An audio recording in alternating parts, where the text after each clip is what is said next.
दूसरा इतिहास अध्याय 16। अराम के साथ आसाप की संधि। आसा के राज्य के 36वें वर्ष में इस्राएल के राजा बाशा ने यहूदा पर चढ़ाई की और रामा को इसलिए दृढ़ किया कि यहूदा के राजा आसा के पास कोई आने जाने न पाए।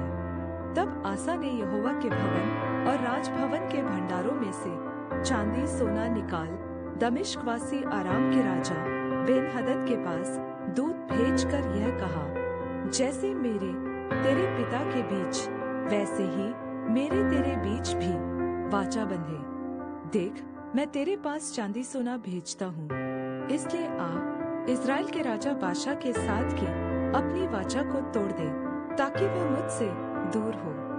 बेन-हदद ने राजा आसा की यह बात मानकर अपने दलों के प्रधानों से इस्राएली नगरों पर चढ़ाई करवाकर इय्योन, दान, आबेल-मैम और नप्ताली के सब भंडार वाले नगरों को जीत लिया। यह सुनकर बाशा ने रामा को दृढ़ करना छोड़ दिया और अपना वह काम बंद करा दिया।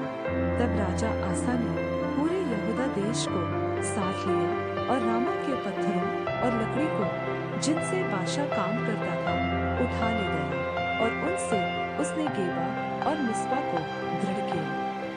हनानी का संदेश। उस समय हनानी दर्शी यहूदा के राजा आसा के पास जाकर कहने लगा, तूने जो अपने परमेश्वर यहोवा पर भरोसा नहीं रखा वरन आराम के राजा ही पर भरोसा रखा है, इस कारण आराम के राजा की सेना तेरे हाथ से बच गई है।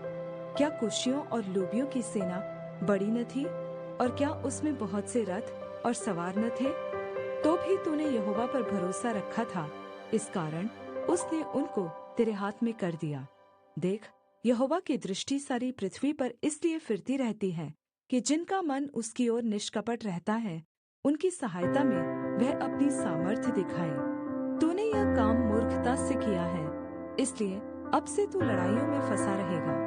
तब आसा दर्शी पर क्रोधित हुआ और उसे काठ में ठोकवा दिया, क्योंकि वह उसकी ऐसी बात के कारण उस पर क्रोधित था।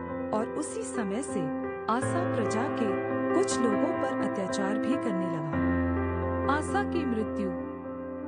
आदि से लेकर अंत तक आसा के काम यहूदा और इस्राएल के राजाओं के वृत्तांत में लिखे हैं। अपने राज्य के 39वें वर्ष में आसा को पाँव का रोग हुआ और वह रोग बहुत बढ़ गया, तो भी उसने रोगी होकर यहोवा की नहीं वैद्यों ही की शरण ली। अंत में आसा अपने राज्य के 41वें वर्ष में मर के अपने पुरखाओं के साथ जा मिला। तब उसको उसी की कब्र में जो उसने दाऊदपुर में खुदवा ली थी मिट्टी दी गई, और वह सुगंध द्रव्यों और गंधी के काम के भांति भांति के मसालों से भरे हुए एक बिछौने पर लिटा दिया गया और बहुत सा सुगंध द्रव्य उसके लिए जलाया गया।